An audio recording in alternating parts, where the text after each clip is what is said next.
Now see here students, what is Biot-Savart's law? Just go through the diagram here. So here let XY be a conductor that is carrying current I. So differential element of length, that is dl, that is at O on the conductor H, which see here the tangent Mn is drawn.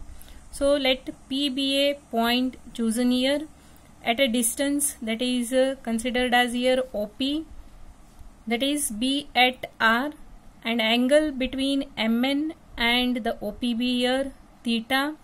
So then Biot-Savart's law, it states that the magnitude of magnetic field intensity, that is dH, at a point see here that is due to current in a differential element is directly proportional to the product of the current I and magnitude of length of differential element, that is dl, and the sine of angle between the tangent drawn to the element and the line joining the point and the element, see here sine theta, and it is inversely proportional to the square of the distance between the point and the element, that it is considered as here r square.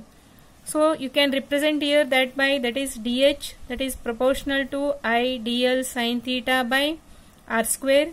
So here dh is equal to k I dl sine theta by r square. So k is constant here.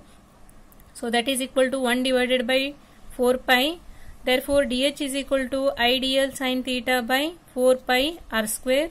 So in the vector form dh, that is vector dh is equal to I dl vector, that is a cross here unit vector ar, that is divided by 4 pi r square, where vector dl is directed along the direction of current and unit vector c ar is here directed from the point O towards the point P here.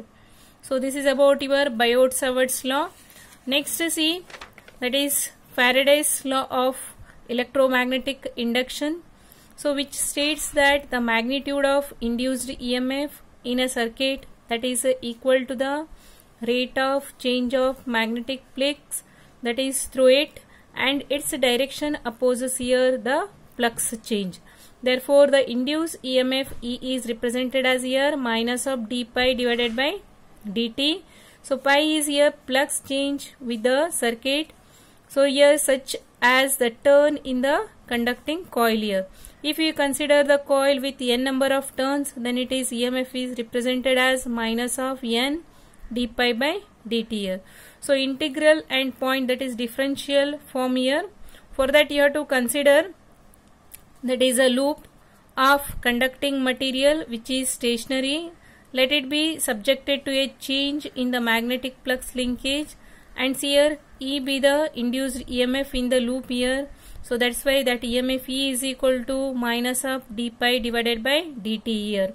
So why minus sign is considered? Why? Because direction opposes here the flux change, and pi is the magnetic flux linkage here. That's why d pi divided by dt is equal to integration of, that is a surface integral of del b divided by del t, that is into vector ds here. The induced EMF in the loop is given by, that is E is equal to, that is surface integral of vector E dot vector dl, and the surface integral of here, that is vector E dot vector dl is equal to minus of, that is surface integral of del b, that is vector b, by del of t dot what it is vector ds. So this is the Faraday's law in the integral form.